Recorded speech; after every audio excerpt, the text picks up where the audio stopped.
تنحى يا حزن واهجر فؤادا توكل بجد بعزم. جس کو عشق ہوتا ہے نا، محبت ہوتی ہے نا، جیسے ماں کو اپنے بچوں سے محبت ہوتی ہے تو پوری رات گیلے میں پڑھ کر رات گزار دیتی ہے. اگر بخار یا تکلیف بھی ہوگی تو وہ آہ نہیں کرے گی اپنے بچوں کے غم میں لیے، کیونکہ اسے اپنی اولاد سے، اپنے بچوں سے محبت ہے. اور بالکل ٹھیک اسی طریقے سے جسے رب سے محبت ہو، جسے اللہ سے محبت ہو، جسے دین سے محبت ہو، تو اس کو کیا مشکل پیش آئے گی دین پر چلنے میں، وہ تو آنکھ بند کر کے چلے گا کہ میرے رب نے، میرے قرآن نے جو کہا حق کہا، سچ کہا. آج بندے قرآن پڑھتے ہیں پھر بھی اس سے برکت نہیں حاصل ہوتی. کبھی کسی زمانے میں قبرستان میں کسی شخص نے کسی کی قبر کھودی، کسی کو لے جا رہے تھے دفنانے کے لیے، تو قبر کھودتے ہوئے جیسے دوسری قبر بعض مرتبہ آ جاتی ہے ساتھ میں، تو ساتھ والی ایک قبر کھل گئی. جب قبر کھلی تو چہرہ دکھائی دینے لگا، اور چہرہ بڑا نورانی، پتہ نہیں کب سے وہ دفن تھی. تو جب پوری خبر کھود کے دیکھ لی، جب اتنی کھل گئی تو اور دیکھتے پتہ چلے کہ قبر، اس جگہ پتہ چلے گا کہ کامیاب کون ہے. یہاں آ کے پتہ چلے گا کہ اصل کامیابی کس نے حاصل کی، مال والوں نے یا دین والوں نے، دین کو سنوارنے والوں نے یا گاڑی بنگلے بنانے والوں نے. یہاں آ کے پتہ چلے گا جب انسان مٹی میں مل جائے گا کہ کس کی زندگی میں اللہ تعالیٰ نے کس کے چہرے کو، کل آج قیامت میں مٹی کے اندر کس کے چہرے کو اللہ نے نورانی بنا رکھا ہے. نہیں تو جسم کو کیڑے مکوڑے کھا جائیں گے، وہ 2-3 دن کے اندر لاش کو سڑا گلا دیتے ہیں. تو اس لیے کہتے ہیں کہ ظلم کرنے سے بچو اور ظلم سے بچو. آج ہم گھر گھر میں ظالم بن گئے ہیں، ظالم.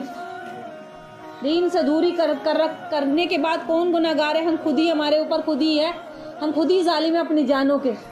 تو اس شخص کا پتہ کرایا گیا، بستی میں پتہ کرایا گیا کہ فلاں کس کا جنازہ تھا، یہ کون شخص ہے اتنا نورانی چہرہ، اور کب سے لاش اس کی دفن ہوئی ہے. پتہ کیا گیا، ایک خاتون کے پتہ چلا کہ ایک خاتون کا گھر ملا ٹوٹا، کہ اس کا کوئی عمل تو بتاؤ کہ وہ عمل کیا کرتا تھا، اس کا کوئی عمل تو بتاؤ کہ وہ کیا کرتا. تو بتایا گیا کہ کوئی ایسا خاص عمل تو زندگی میں تھا نہیں، مزدور آدمی تھا، صبح چلا گیا شام کو آ گئے. لیکن ہاں کہ لوگ پوچھتے اس سے کہ اچھا مائی بتاؤ کہ قرآن پڑھنے والا تھا کیا، راتوں کو تہجد پڑھا کرتا تھا؟ ارے وہ کہنے لگی ارے بچوں کہ قرآن تو دور کی بات، اس سے تو پڑھنا نہیں آتا تھا.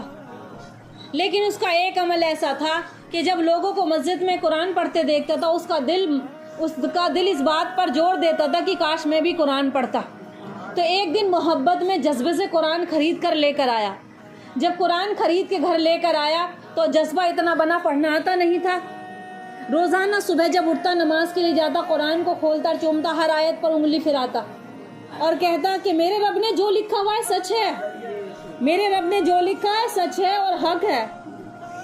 قرآن والی زبان نہیں ہے ابھی، لیکن جو میرے رب نے لکھا ہے وہ سچ اور حق ہے. بس یہی اس کا ایک عمل تھا، روزانہ صبح شام اس کا یہی معمول تھا، قرآن کو اٹھاتا چومتا. یہ میرے شوہر کا معمول تھا. اس سے علاوہ مجھے اس کی زندگی کی کوئی خاص ایسی حقیقت معلوم نہیں ہے. کہ فرمایا کہ رکھا تھا قبر میں اس کا چہرہ نور سے زیادہ، کیوں؟ وہ دل سے اللہ کے قرآن سے محبت کرتا تھا. ہمارے تمہارے جیسے نہیں کہ دلوں میں دنیا بسی پڑی ہے، قرآن پڑھ لیا دکھانے کے لیے، یا ہفتے میں یاسین پڑھ لیا، جمعے میں پڑھ لیا بس. قرآن اصل میں حقیقتاً تو قرآن پڑھنے سے ہی سمجھ میں آتا، لیکن تم اس سے عشق بھی کر کے چلے گئے، اس سے محبت بھی کر کے چلے گئے، تب بھی وہ نجات کا ذریعہ بنا دے گا.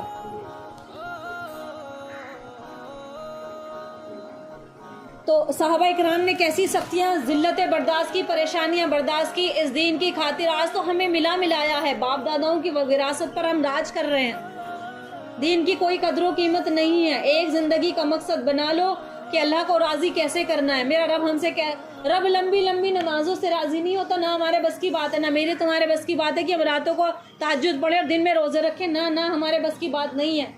وہ رب تو کیا چاہتا ہے، میرے بندوں کے ساتھ اچھا معاملہ کیا جائے، حسن سلوک کیا جائے، میرے نبی والی زندگی گھر میں لے کر آ جاؤ، بس وہی سب سے بڑی کامیابی ہے. میرے نبی سے راضی ہے، جو میرے نبی کے طریقے پر چلے گا تو وہ تو میں تو اس سے راضی ہوں.